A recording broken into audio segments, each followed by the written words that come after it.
I want you to bring your swimming up as much as possible, but I want you to learn your limitations. She said, I want to study kelp. I want to jump off my sailboat, go down 15 feet of water and study kelp. I said, it's fantastic. She says, I'll probably never get over 25. I said, don't say that, but I hope you never get over 25. And so she took the class, and she did excellent in it. She said, I'm going to go back there and wave that in front of Glenn Ekstrom's face, see. I couldn't turn her down. She's a very competent diver. I taught a guy named Ed Jans to dive about 7 years ago. He's never been over 50 feet in 7 years, and he's dove all over the world. Went to the Galapagos Islands a year ago, and Sylvia Mead was along, one makes some 120-foot drop-off dives in the morning. And now he's got the deep diving bug a little bit. He can stay down 100 feet for 40 minutes on a single tank. What you're saying is that you set up a barrier, you don't let somebody in, and really what you want to do is say, hey, look, you're limited in what you can do. Right. If you improve yourself, you can go on. We go down this point, and we just say, hey, it's too rough to dive here today. I don't take them out through that surf to prove that they can handle it. I say, go home and play tennis. Forget about diving today. You know, people, I drive down the beach every morning, especially on Saturday, Sunday, for one reason only, to see what surf's like. And I don't know how many people come and say, how's the surf? I says, go play some tennis today. Have a game of golf. But it's too big for you to be out there diving today. They want to rent some equipment. And I discourage a lot of people from going out. I don't want anybody to get hurt. That's what makes me so mad about this ordinance. It's just taken all of us and said we're bad. Yeah. And damn it, nobody's ever in this industry said, hey, you really did a damn good job. And I think we have did a damn good job. I think there's been some bummers that did terrible jobs. Yeah. You know. That's a good point. There's never any reinforcement of the positive. Everybody says the negative and tries to... But here we did a damn good job, and they've never said, hey, you've been operating for 20-some years, and you've never had an accident. You know, you guys do have a wonderful reputation, unbelievable reputation with people. I mean, people talk about quality. I'm not just talking about diving. I mean, if somebody's talking about what's a quality thing in society, I think, say the Meistrell guys are... Well, as much as I, you know, I mean, you have that kind of an aura about as much as I argue with the county, you'd think that if anybody'd call up there and ask where some good classes at, they'd say, don't go there. But they really brag about our shop down here, even though I'm not with the county anymore. That's everywhere. I mean, I talk to people back east. I'm doing interviews or something like that, and I say, what have you heard about it? Where have you heard where the good places are? Where's the best dive shops? Well, I've heard about dive and surf. I've never been there, but as everybody says, dive and surf in California or in the country. I mean, you guys have that kind of a reputation of a really quality thing. Well, for as long as I can be in business, been in business, and on all the outlines that I've ever wrote up, and it always has a thing in there say, you know, when you're signing a person up for the class, or when you're talking to them on the phone, stress that if they don't like the class, when they get finished with it, we'll refund every dime of their money back, rental and everything, and that's been standard procedure the whole time. Beautiful. We also, on boat trips, any kind of boat trips, beach dives, or anything like that, guy gets in trouble and drops that weight belt, he gets a brand new one, doesn't have to pay for it. That's great. And I love that. That's great. And they just, I think there ought to be a trophy given for dropping weight belts. Oh, that's good. I'd love for him to make that guy, he's the smartest guy on the boat. I used to comment on a guy who used to take diving with me, a guy named Roy Connors. He had a gimpy leg and a bad arm. He weighed about 275 pounds. Big, huge guy, strong as an ox, but a poor swimmer, but a good diver. And he's got a weight belt at every damned island out here. He's been on every dive. He's been to San Nicolas and everything. And people say, well, what the hell's he drop his weight belt and yell for help for, you know? And I said, smartest guy out there. He's in trouble. Yeah, he even threw away his game bag one time. That's one thing they hang on to last. Yeah, right, yeah. So it's kind of funny. Well, what things have been in instruction now, just back to that, because you're such a good storyteller, just briefly, what kind of incidents, what kind of things have you seen that really impressed you and you've seen an instructor do? Something in a way of teaching or how they handle a situation or anything? Is there anything you can recall offhand or somebody? Oh, well... Like say, Don Morrison, I was in a class, I saw Don Morrison do this, or I saw Krishenko do this. Well, I remember years ago, we were all amazed when a guy dropped his weight belt that he would float so high and dry, because he'd never had a weight belt on with a suit. See, he had them on in the pool, and he just didn't realize that suit is going to save him just like that. So we put this into the class where when they went on their skin dive, they had to drop their weight belt 2 or 3 times, and they had to dive down and retrieve it. And they found out how hard it was to get down. They go, hell, if I can't get down, how in the hell am I going to drown, you know? And there's a lot of people that have been diving for years that don't realize the buoyancy of that doggone suit. They really kind of believe. Well, I think Don St. Hill pointed up that here we had 26 times in the diving manual, we had a picture of a skin diver with no suit on wearing a heavy weight belt. Did you ever hear that? No, That's in the county manual.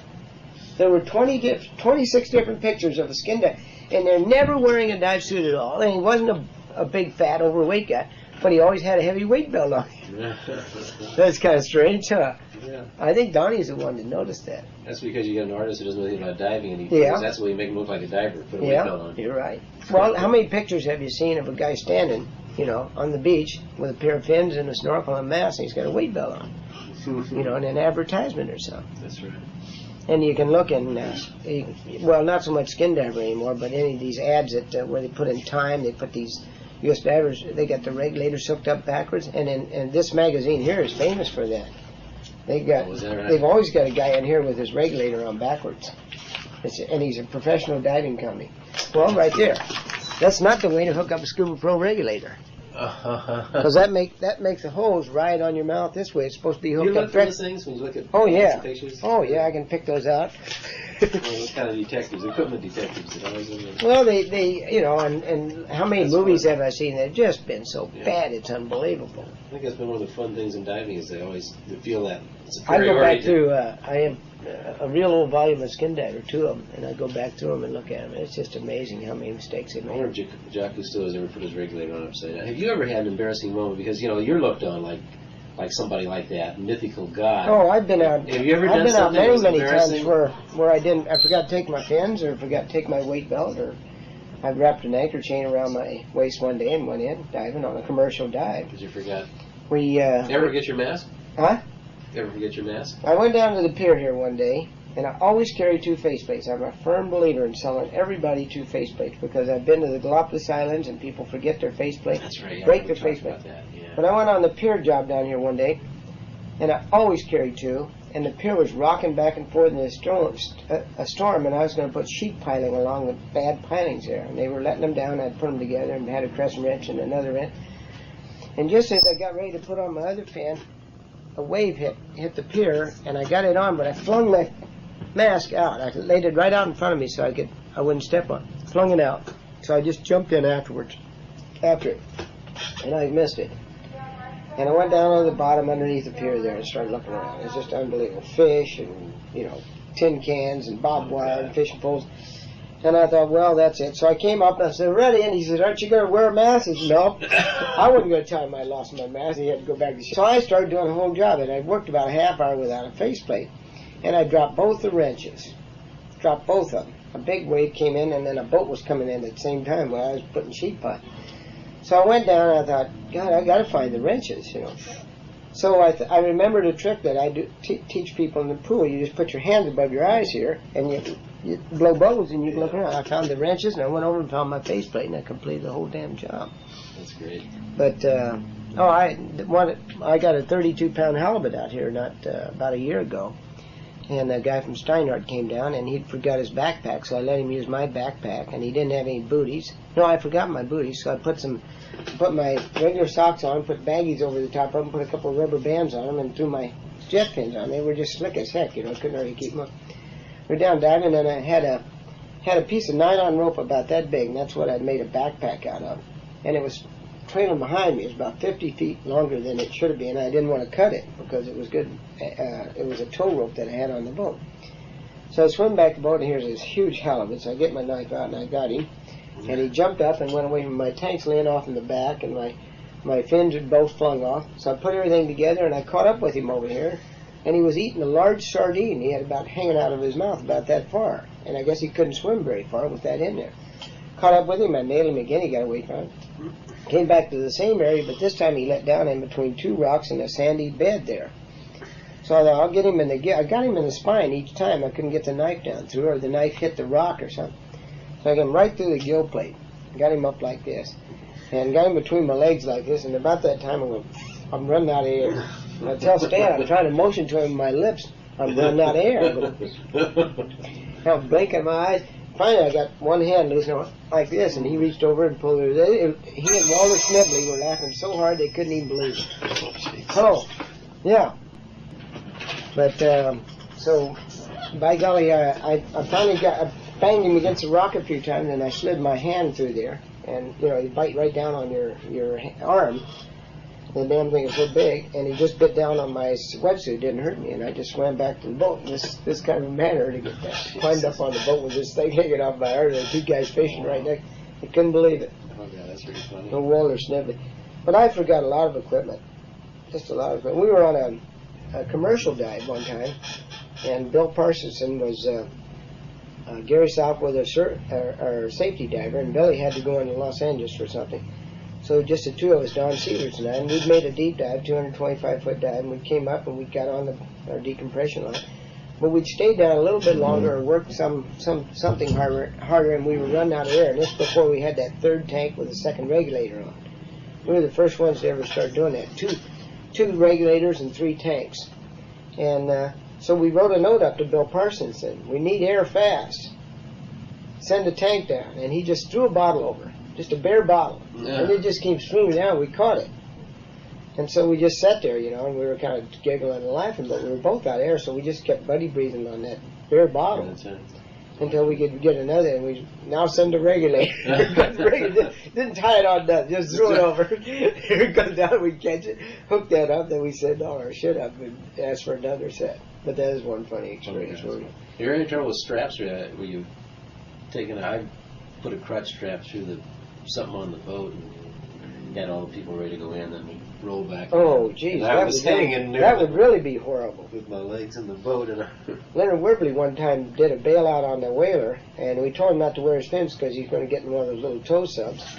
And they have a little lip on the side. He got his toes cut up underneath there, and he was laying there with a tank on, and he was drowning. And we were laughing our fool heads off. Yeah. Finally, he just went back into the boat and got back in, and he was cussing us out forever. What, off the top, could you tell me in general just about the picture with the manufacturers? I mean, what do you remember in some of the stories that kind of changed things with the shops and the manufacturers outside of the things we already talked about with NASDS? And what incidents have taken place? Like New England Divers was very heavy and a period of time there. And well, I think they're going to get pretty heavy. I saw a brochure they put out the other day, and it has to be that thick. And they give this lifetime supply of air, which is absolutely ridiculous because lifetime supply of air. They give a lifetime. Is air a loss leader? Oh yeah, sure. Always has been. Always will. Always has been.